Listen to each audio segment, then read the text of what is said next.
my opinion, there's not a specific type of kid that vapes. I think it spans from rich, poor, to athlete, to honor roll. We are seeing children as young as 7 or 8 years old that are vaping. If you don't think your kid is vaping, think again. 40% of all kids in Idaho have at least tried it once. Kids are able to hide them much easier than a traditional cigarette, right? They smell different. They're a lot smaller. They're a lot easier to conceal.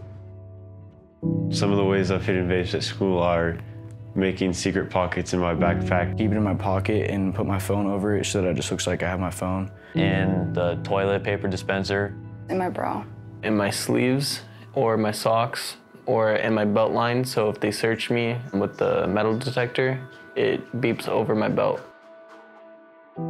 Kids are vaping everywhere. They are vaping in school, they're vaping at home, they are vaping in front of adults.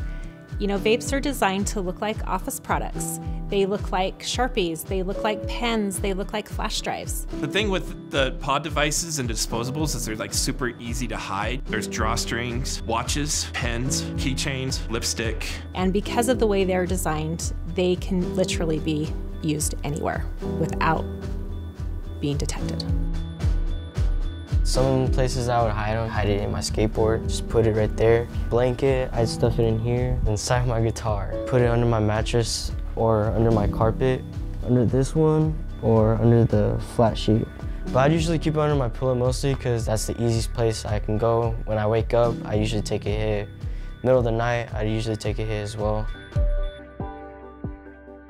The best way to keep your kids away from vaping is to talk to them. So we actually do have studies that show us that talking to your kids works. Kids who regularly have to check in with their parents about their free time are half as likely to try tobacco products. Those are great numbers. So I actually often get asked by parents, you know, how do I talk to my kids?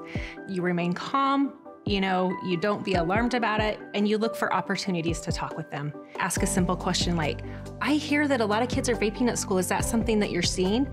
And that kind of opens up the lines of communication. And if you're not confrontational with them, and if they're not feeling like this is a lecture, then they're open to telling you what their day-to-day life is like, and you can kind of see what they're faced with.